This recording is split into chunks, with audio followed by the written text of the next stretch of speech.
One thing that's happened over the last maybe 6 months to a year is the kind of an emphasis on low stretch cores.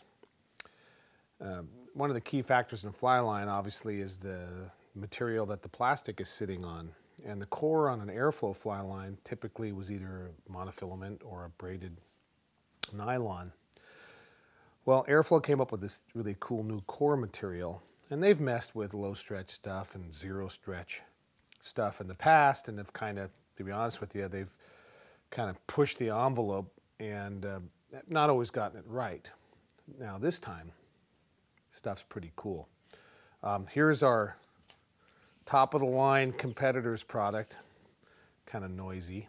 And so this orange fly line is our competitor's product. This is a trout line. And I don't know if you can see the amount of stretch. I'll just pull on this left side. It's a typical trout lines are about 20% stretch. I'm probably pulling 4 pounds, 5 pounds of pressure. Line stretches a lot. Here's the Airflo ridged fly line. And let's pull on this one and see what happens. Ready? Hang on, let me try that again. Ready?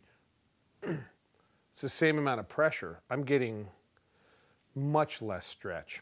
Airflo has switched to a new power core technology that's about 6% stretch. Most other people's about 20% or more. And the difference when you use a low stretch fly line will be really evident when I show you stuff out on the casting pond or out on the river. But obviously low stretch will help you with the hook set.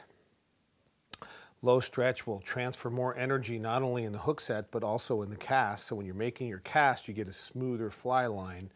Going through the air, what you don't realize is the top leg of the fly line, when you stop and you really accelerate and you stop the fly rod, you get a little bit of stretch in the fly line. You know, it's not a ton. You know, we're not talking this line's going to make you throw 20% farther, but what it will do is that when you stop your cast on the forward cast and the loop is formed and that fly line starts forming a loop to deliver the cast to the target, if you have less stretch, more energy is transferred.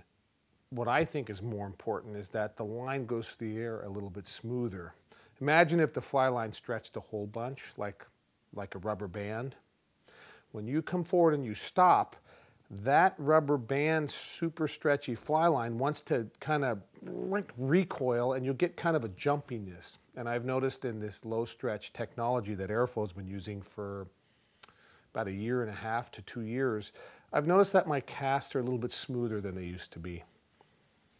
Doesn't always mean I catch fish, but I've really impressed with this new low stretch power core technology from Airflo. It really makes a difference in my fishing.